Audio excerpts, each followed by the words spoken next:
Hi guys, இன்றைக்குள்ள வீடியோவில் நம்ம என்ன பார்க்க போகிறோம்னா அக்ரிகல்ச்சருக்குள்ள next step, that is ploughing. Ploughing எதுக்காக பண்ணுறோம்னா இந்த டவுன் லேயரை நம்ம டாப் லேயருக்கு கொண்டுட்டு வரோம். பிளான்ட்டுக்கு கிடைக்கிற எசென்ஷியல் நியூட்ரியன்ஸ் அது ப்ரொவைட் பண்ணும். நெக்ஸ்ட் இந்த வீடியோவில் பார்த்தீங்கன்னா ஏகப்பட்ட க்ரெயின்ஸ் இருக்குது. பார்த்தீங்களா, இந்த க்ரெயின்ஸ் எதுக்காக வருது தெரியுமா? ப்ளவிங் பண்ணும்போது ஏகப்பட்ட வார்ம்ஸ் லார்வேஜ்லாம் மேலே ஃப்ளோட் ஆக ஆரம்பிக்கும். அதை ஃபீட் பண்ணுறதுக்கு தான். நெக்ஸ்ட் என்ன பண்ண போகிறோம்னா நம்ம டிரான்ஸ்பிளான்டேஷன் தான். ஸோ இந்த வீடியோவில் பார்த்தீங்களா நல்ல பேடி க்ரோ ஆகிருக்கு. பார்த்தீங்களா, இந்த யங் சாப்ளிங்ஸை நம்ம ஆல்ரெடி க்ரோ பண்ண ஆரம்பிச்சிடும்.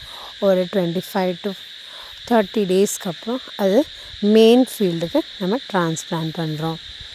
ஸோ இதனால் நம்மளுக்கு என்ன பெனிஃபிட்னால் நம்மளுக்கு க்ராப் ஈல்ட் அதிகமாகும். நெக்ஸ்ட் பாருங்கள், இந்த கொட்டுற மழையில் எவ்வளோ பேர் நம்மளுக்காக நம்ம ரைஸ் சாப்பிட்றதுக்காண்டி எவ்வளோ பேர் ஒர்க் ஹார்ட் பண்ணுறாங்க. Thank you farmers and thank you for வாட்சிங் மை வீடியோ. பபாய்.